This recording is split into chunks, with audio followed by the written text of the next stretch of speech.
Come on, you fucking cunt! Won't last tomorrow, eh? Right!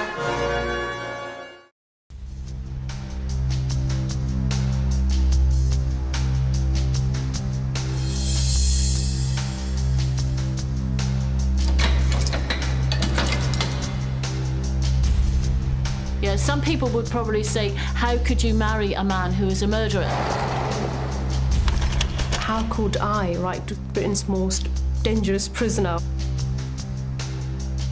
When I fell in love, it cost me everything. It cost me my career, it cost me my children.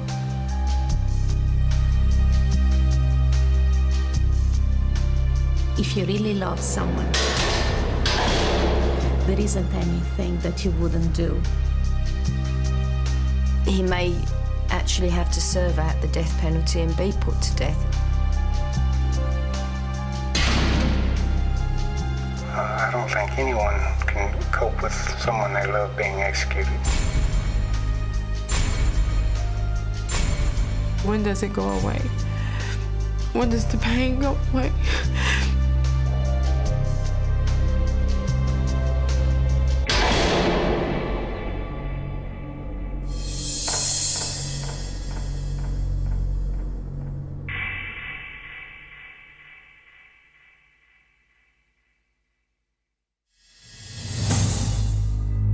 For many women, the prospect of marrying a violent criminal or even a murderer whilst they're in prison seems unthinkable. But for some women, prison bars are no obstacle in their quest to find love. Many are willing to sacrifice the best years of their lives to be with their prison partner. But romance behind barbed wire doesn't always guarantee a happy ending.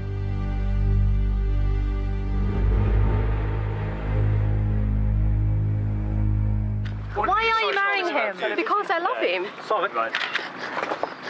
What's so lovely about him? What is so bad about him? In June 2001, 31-year-old divorcee Saira Ali Ahmed hit the headlines when she married Britain's most notorious prisoner, Charles Bronson, after a whirlwind romance.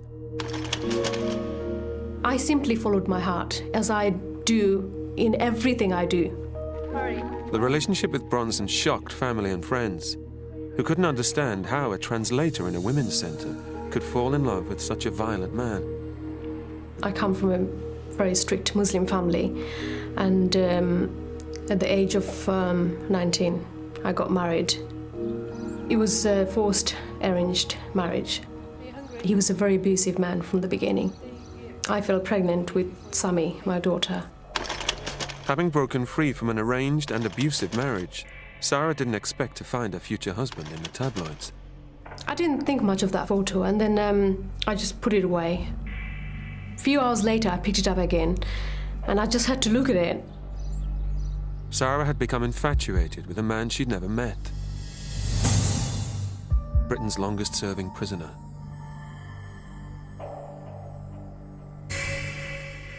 Born Michael Peterson, the former bare-knuckle boxer changed his name to Charles Bronson in honor of the lead actor in the Death Wish movies. Originally convicted for armed robbery at the age of 21 and sentenced to 7 years, he was given a life sentence after holding a prison education officer hostage. He's currently served 30 years behind bars, 24 of which have been in solitary confinement. I was aware of the fact that, he went to prison for armed robbery. He took hostages and he threatened people. But I knew very well that he wasn't a murderer or a child killer or anything like that.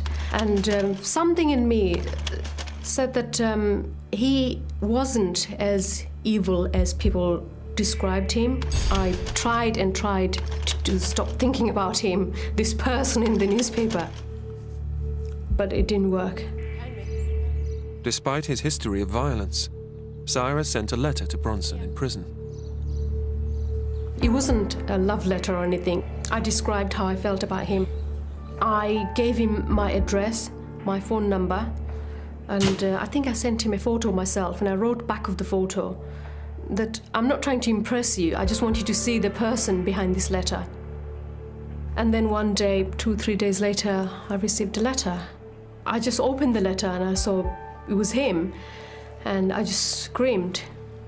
He seemed quite a nice person, and he said he was fascinated that this is how I felt. And he was honored, and then he went on, and he told me a little bit about himself. And then a couple of days later, he actually phoned me. And I picked up the phone, and in a very deep voice, he said, "Hello, Saira, this is Charlie." I said, "Who?"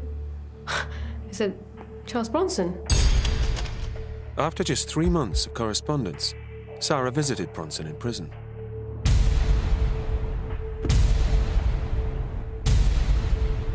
I walked in, and there he was. When I saw him, I felt as though the whole room lit up. He came up to me and then gave me a big hug and a kiss on the lips. And I was even more convinced that he was the one. Meeting Saira in person appeared to have a dramatic effect on Bronson. The man who had spent 24 years in solitary wrote her a passionate letter. For me, you must realize I'm obsessed with your beauty, with your body, with your mind. It is me who is now obsessed. Before even I visited him, in one phone call, he said to me, he talked about marriage. He said, "Do you know that we're going to get married one day?" I said, "Yes, I do." After only a few months of knowing this violent convict, Saira was prepared to take a significant step forward in their relationship. I walked in, and then we all sat down, and then he got the ring out and put it on me and said, "Will you marry me?" I said, "Yes." Leaving her home today, Saira Raymond in no doubt as to why she's marrying one of Britain's most dangerous men. I mean, I knew that I was marrying him for love. This time, nobody was forcing me like my first marriage. Wonderful. Very happy. Not nervous at all. Are you looking forward to seeing him? Definitely. I remember staring at him for a while, He stood out. I thought, wow. After the wedding, Bronson was escorted back to his cell by prison officers. His bride went to the reception party, alone. That was the hardest thing I've ever had to do. At one point, he previously recorded a tape, and he asked his friend to play it. Babe, I'm no longer a danger. I changed the day I married you. New chapter of my life. Our future. People need to understand that and get away from all this nonsense of Britain's most dangerous man. What a load of crap. What a load of bollocks. I'm Britain's most loved man. I was all right until then. And when I heard his voice, I think that was it. I couldn't hold myself anymore. I ended up crying or something. Marrying a dangerous prisoner seems perverse. But what drives a working journalist to knowingly marry a convicted murderer? When I walked into the death house, one of the bloodiest prisons in the United States of America, and my entire world came to a halt.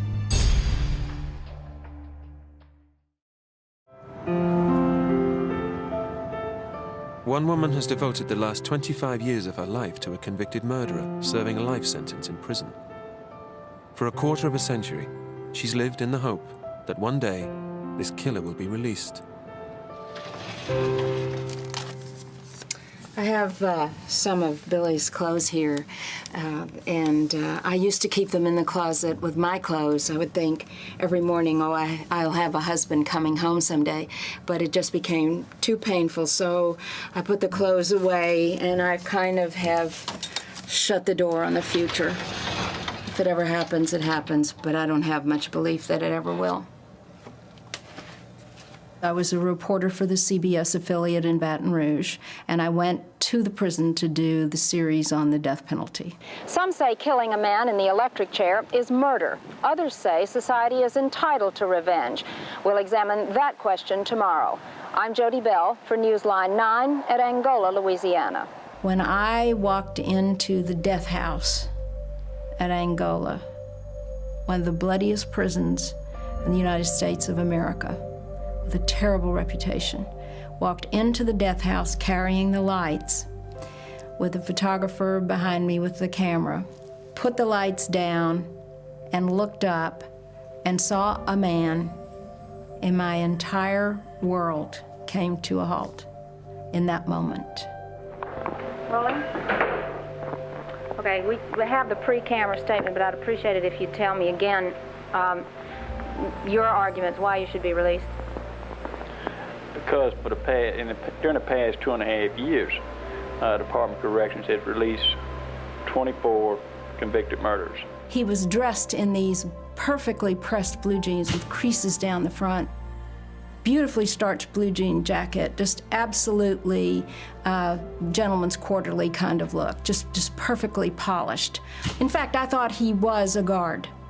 And then, however, within minutes when I was introduced to him, I realized, oh, this is the inmate they wanted me to meet. And then I gathered myself together and said, you're here to do a story, and I went on and set about doing the story. The man Jody had fallen for was Billy Wayne Sinclair. He was sentenced to death in 1965 for killing a clerk in a Louisiana convenience store during a botched holdup.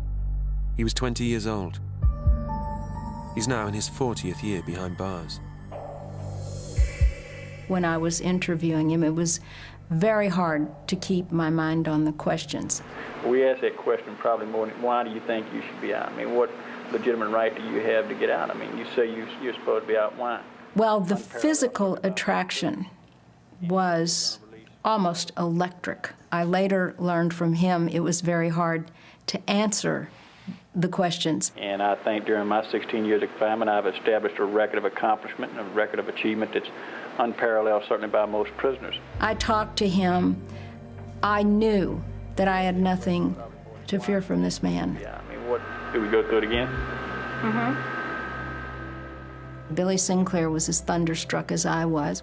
Billy said to me, when you walked into the death house, I thought, she has come. She is here. This is the woman I was meant to have. Jody, a married woman with 2 children, had fallen in love with a killer on death row. When you feel I'm falling in love with someone who is in prison because they have taken the life of another human being, there's a huge taboo there, and it's very frightening. Just 8 weeks after meeting, their relationship took on a new dimension. At one point, he looked at me with this incredibly passionate look, and he said, we are not people who can have an affair. We have to be married. So then he said, will you marry me? And I said, yes, I will. I will marry you. Jody Bell married Billy Wayne Sinclair in June 1982. Despite knowing his crime. But for others, it's difficult to accept that the man they love could have committed murder. Some people would probably say, how could you marry a man who is a murderer? And to them I would say, I have always known that he is not a murderer.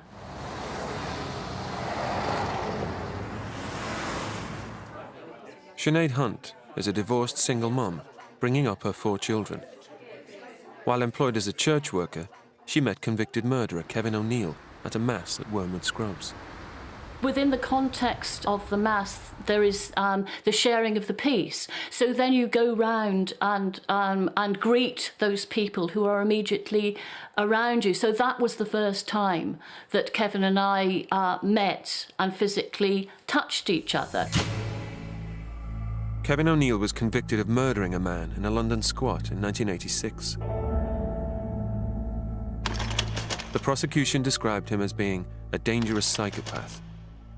According to press reports, He smiled as he was sentenced for a killing he carried out using glass, wire, scalding water, and a knife. His victim was tortured for 4 hours before being left to bleed to death.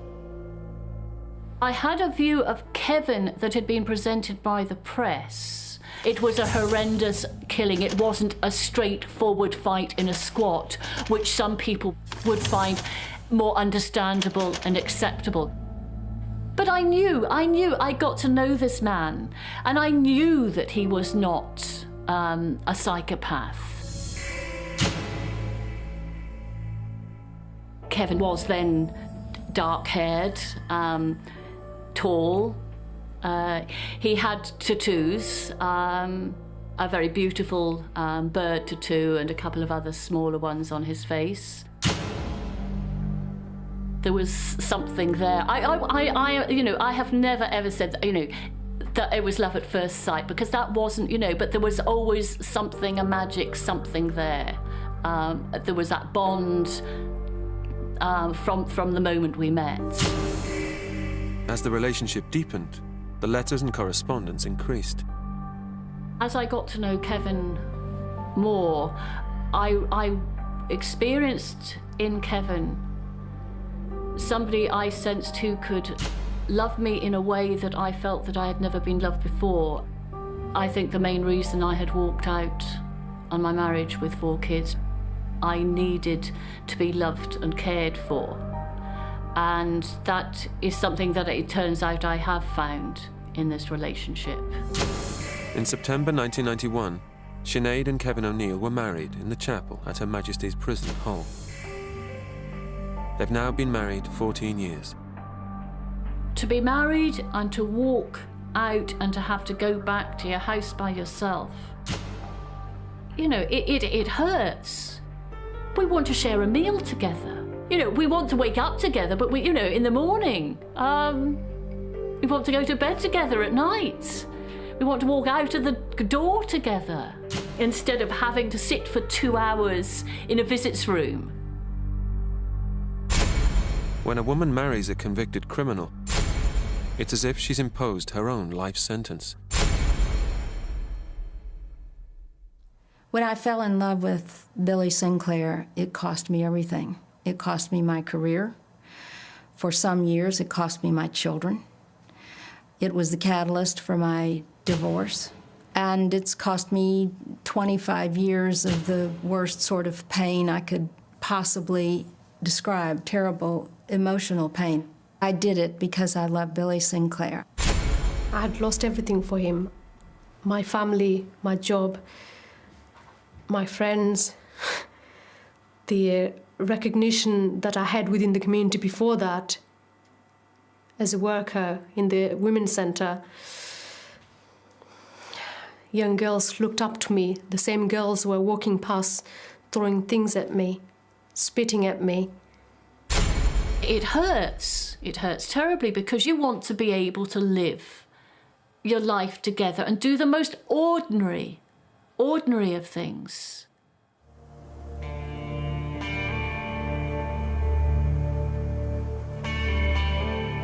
A relationship with a violent prisoner crosses a boundary that many find difficult to accept. But one woman went even further. Under the very noses of authority, prison officer Tamika Green broke the ultimate taboo. She fell in love with the murderer she was guarding, risking everything.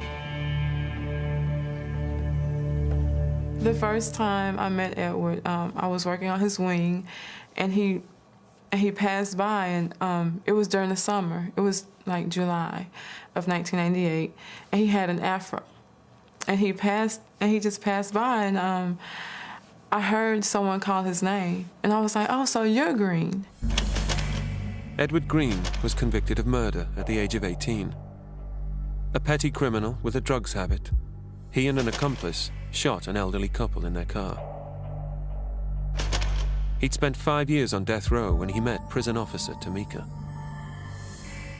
When he committed the crime, I didn't know him, but from what he tells me, he was a very rebellious teenager, not very settled, just doing things for himself. He was very self-oriented, did not think about anyone else. When our relationship began, he was on a work-capable wing. When I worked on the wing, he worked as a porter. That's how we got to know each other. He was very humorous, loving, and caring. He was very strong. He was very intellectual. He taught me things about myself that I didn't even realize. Later on, as we grew closer and the letters began, he began writing me letters. I'm like, what is he doing, you know?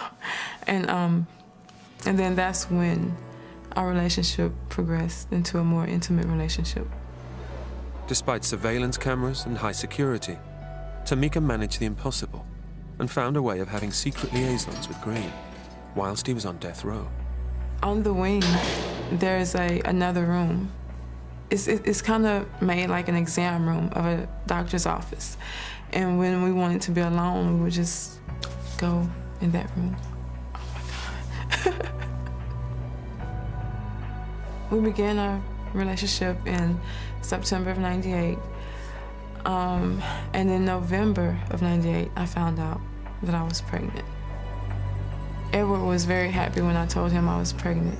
It was almost like we planned it because, I mean, we weren't taking any precautions, and we had talked about it before. Like, after the first time we made love, we talked about having a child.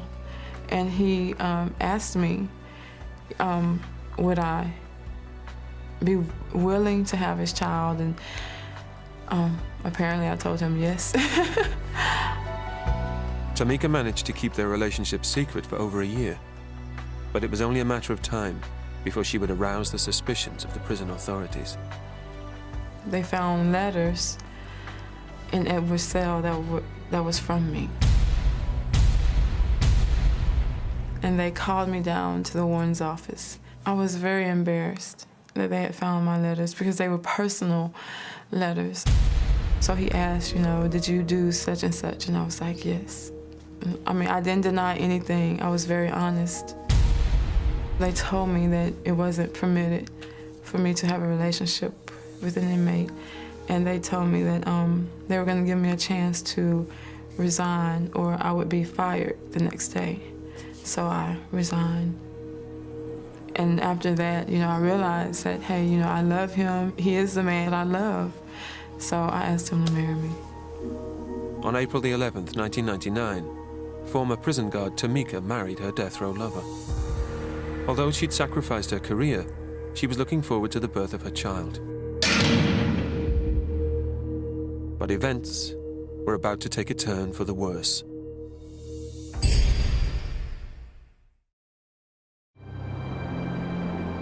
The age of the internet has allowed more and more women to correspond with prisoners around the world.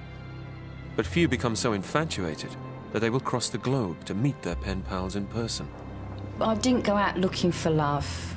I wasn't looking for that, didn't expect to find it.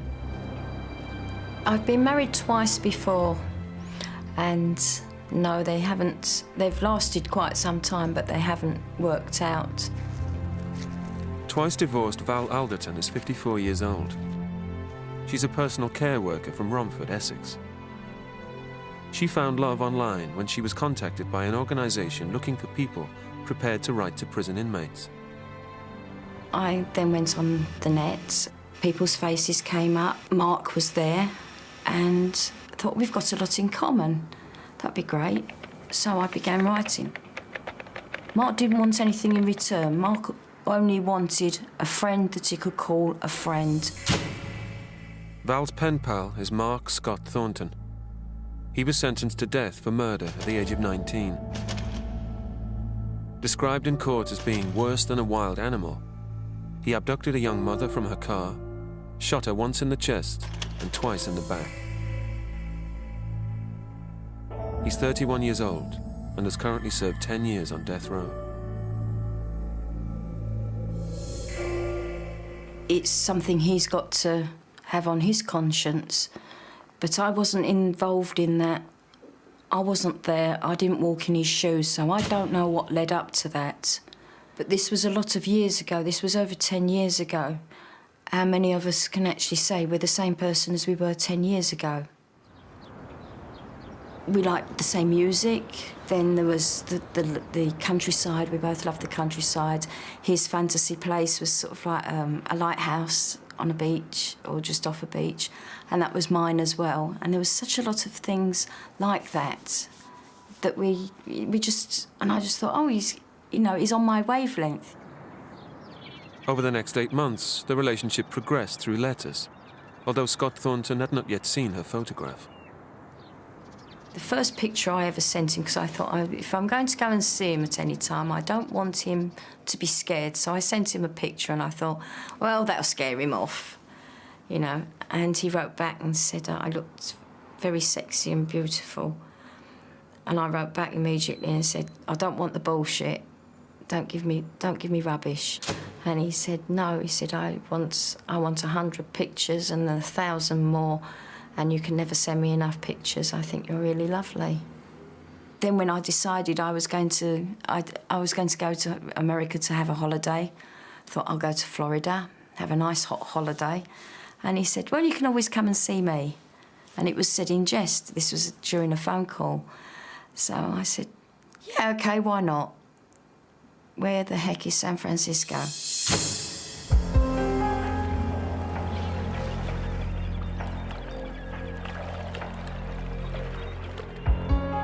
I've visited prisons over here, and the visiting is held in halls, basically like a gymnasium with lots of tables and chairs. But over there I went in and it was rows of cages. Guard took me into the cage where they were going to bring Mark in and sat down. And next thing I know, Mark is stood at the door and with his hands behind his back where they uncuffed him and came in, and we immediately just hugged. Everything else didn't matter around. It's sort of, well, I've got you some food, and we'd sit there eating and drinking coffee, and it was magical because there was no nervousness. We were just two great mates, two great friends. When I actually left, and he was crying, and I was crying. Sorry.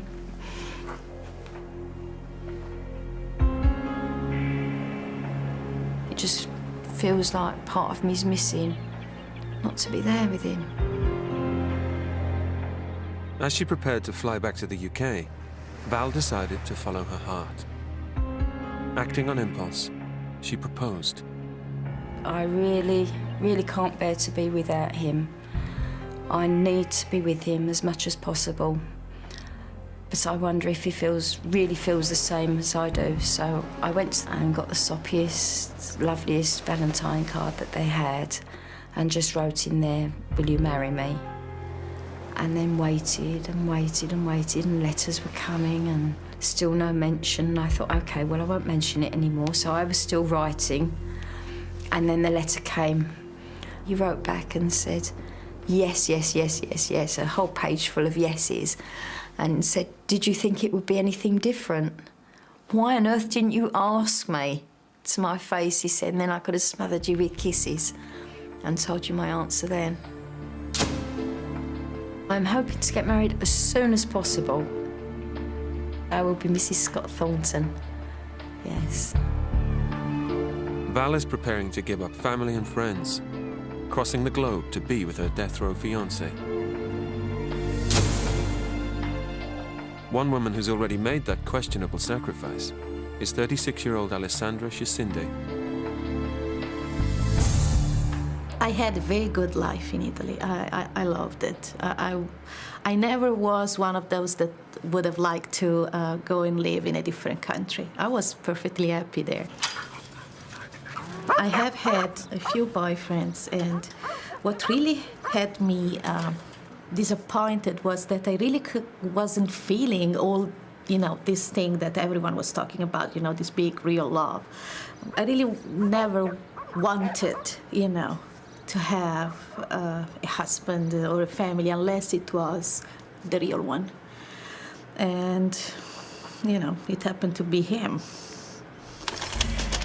6 years ago, Alessandra married Shishinde. In 1981, aged 26, he and an accomplice murdered a young woman who pleaded, "God help me," before he shot her in the head. He has spent the last 24 years on death row. Well, first of all, I did not marry my husband because he had done or not done something. I mean, I've met this person, and with this person, I have found a relationship that really worked, and I fell in love with this person. Come here, Johnny. Johnny. Sometimes we talk about his past. I like to figure out the person he was at that time. And I keep telling him I would have not liked him then. He was just so messed up. Like many prisoner relationships, Alessandra and Shishinde first got to know each other through a lengthy correspondence. In the 10 years that I've known Charles, I probably received, I suppose, between 500 to 1,000 letters. There has been some times where he wrote once a day. There were times where maybe a month passed, but I suppose, you know, if you really look at this, probably it's in the hundreds. Writing is one thing, but the last time Alessandra was able to physically touch her husband was 6 years earlier. From the moment they are sentenced on, they are pretty much, I think, considered like if they are already dead. So you've got to consider them totally untouchable. Fact is, you go to visitation and you have this glass between you and you talk through a phone. And of course, there are times where you really wish you could, for once, touch this person. The lack of any physical relationship is a reality for most prison wives. I've kissed Billy before. He's been in 3 or 4 different prisons. And there were some prisons where it was possible to at least exchange a meaningful kiss. But, and it was restricted to that. I don't know my husband physically. To be intimate, the officers would have been, would have been under clear instructions not to have allowed that to happen. I don't think I'll be sharing intimate moment with a man when you've got 4 cameras looking down on you and there's one above you, top of your head, listening to your voice. However, one couple did manage to achieve a close physical relationship. Texas prison guard Tamika Green lost her job when authorities discovered she was having an affair with a death row inmate.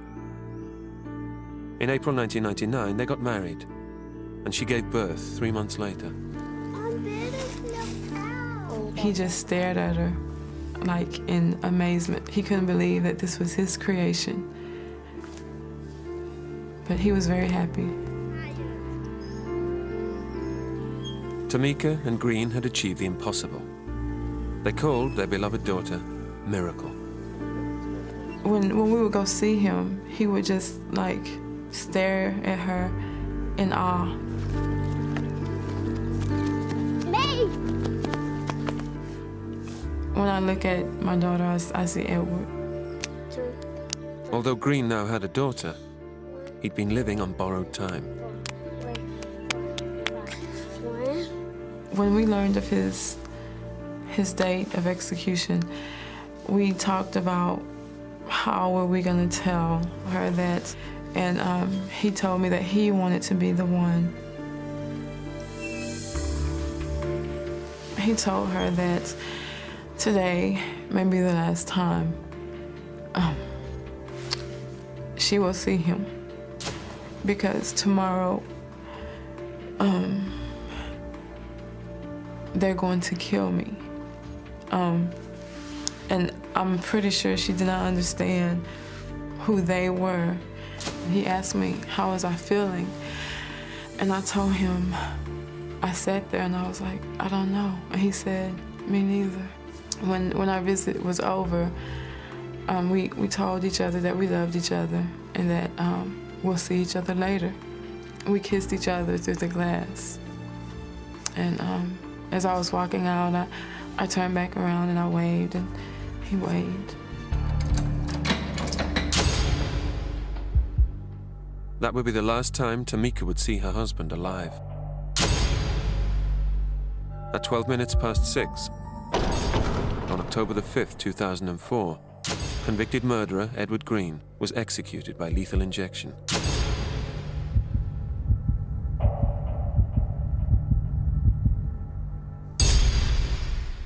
I wanted to be at the execution because I wanted to,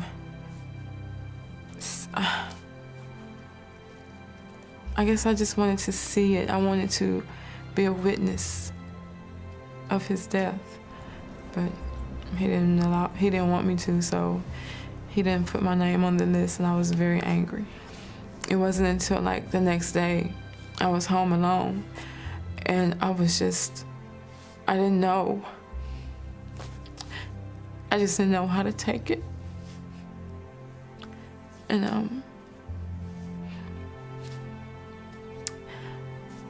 I was angry and I was sad all at the same time.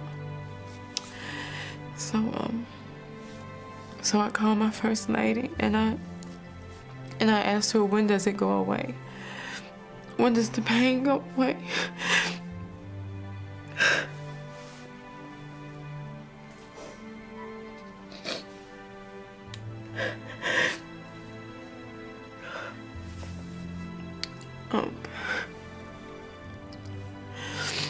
And she told me it's gonna take some time.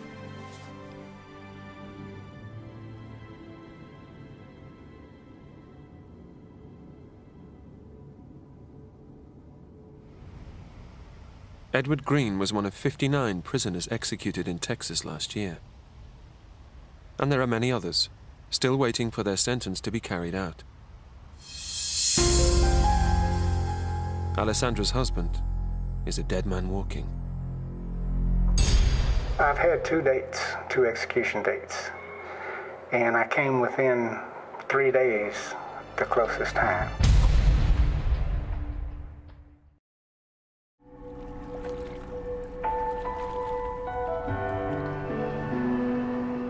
Essex care worker Val Alderton has spent a substantial part of her modest salary travelling halfway across the world to see her death row fiancé.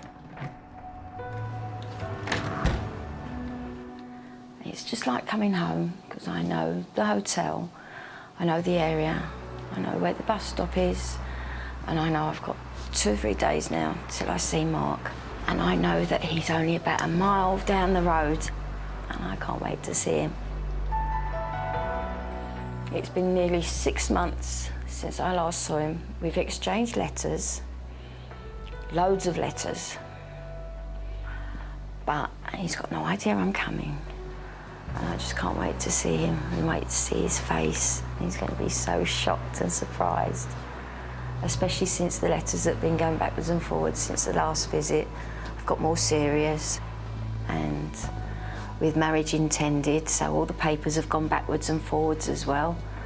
So we're just waiting now for approval from the prison. For this visit, Val has not come empty-handed. I got him a ring, and I've got his initials engraved on it. Inside the ring, I've actually had engraved for the long haul.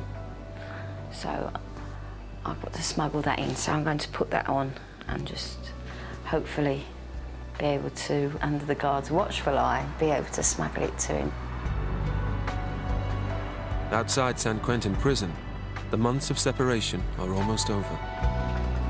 So that's the ring on there, and it's got his initials on it. So hopefully I'll be able to pass it to him today, and Mark will be pleased with it, I hope.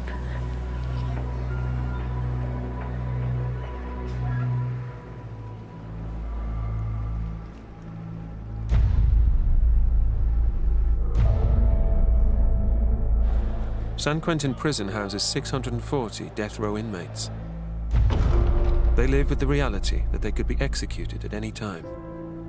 Lethal injection is the favored method in the state of California, although inmates can choose death by poison gas if they wish.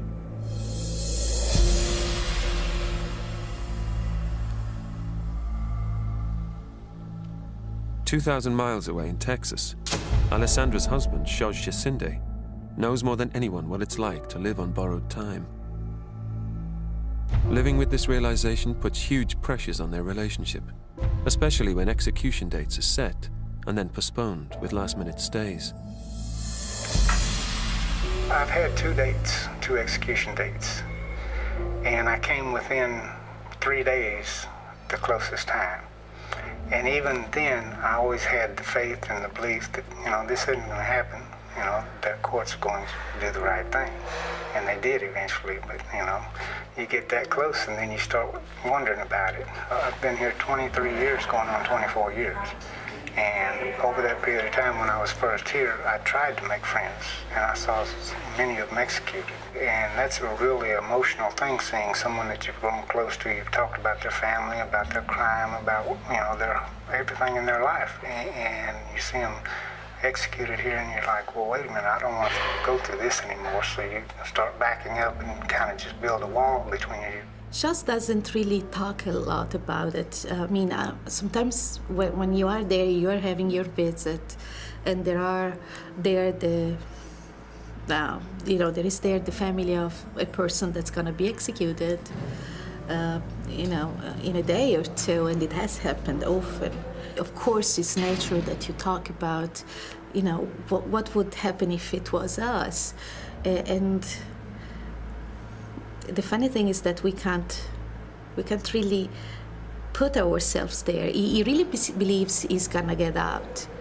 Even though I've always believed that eventually one day I'm going to walk out, it's still real hard for people out there to deal with what we have to deal with in here.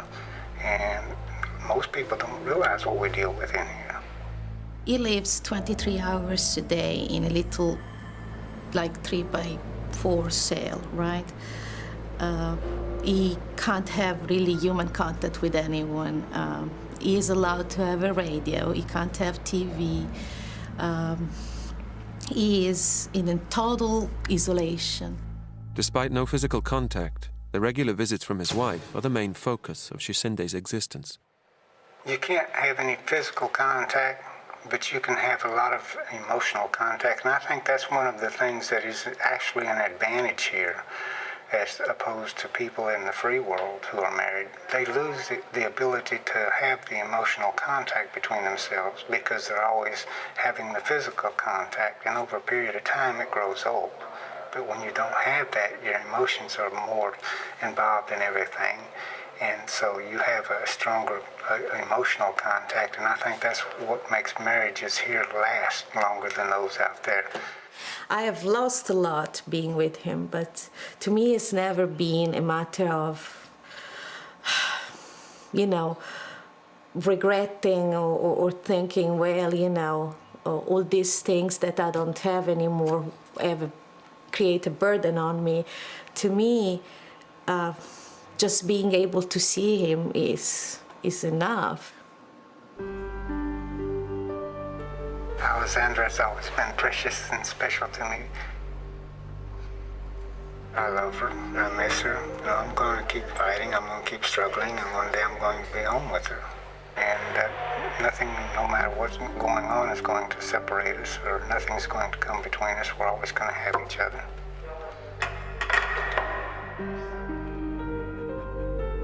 In the face of his brutal crime, glass barriers and enforced separation, Alessandra maintains that their love behind bars can survive. But for Val, who hoped to find love in San Quentin, things haven't gone to plan. I expected the face to break out in a big beaming smile, and I think he was just so shocked. I don't know who he was expecting, but he certainly wasn't expecting me. The last letter I received, which was, 10 days ago, was, when are you coming back? I need to see you, I want to see you, I need some loving from you, I want to see you so much. Today, if somebody had flown across the world to see me, I know I'd have been a lot more pleased to see them. I made a bit more of an effort, irrespective of what else was going on. I'd have made more of an effort, I know that. At this moment, I wish I was at work. Because that way it wouldn't hurt like it's hurting right this moment.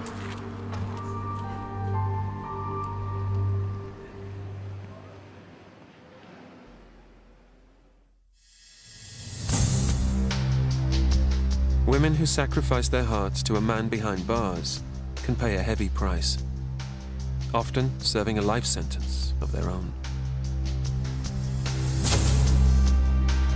So much of Kevin's life is stuck where it was 20 years ago, and therefore, by the same token, my life has therefore become stuck around something, a terrible, terrible incident 20 years ago.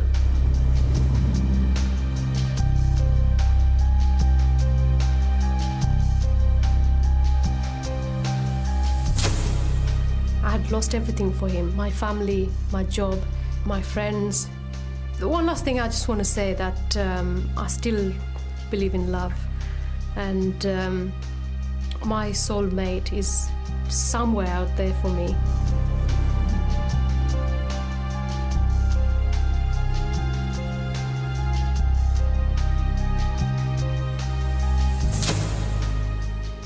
I don't think for a moment that he is writing to other women and he is deceiving me. And whether other people think that that's naive or not, I really don't care. Because at the end of the day, you could be living with somebody and they could still be deceiving you. They could be kissing you and saying, you're the most wonderful person on earth, and be screwing the bird down the road.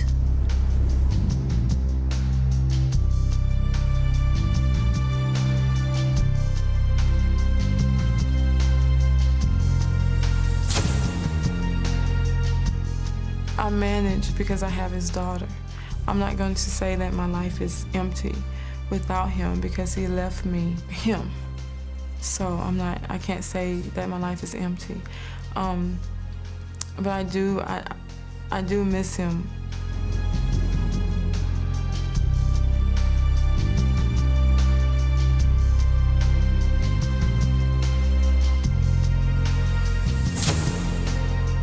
I value love above and beyond anything else, and the love that I feel for him has been reciprocated beyond anything anyone could ever imagine. Now that they have sucked all the life out of him over this 40 years that he's been incarcerated, they are handing me a physical husk of a man, if indeed he does come home.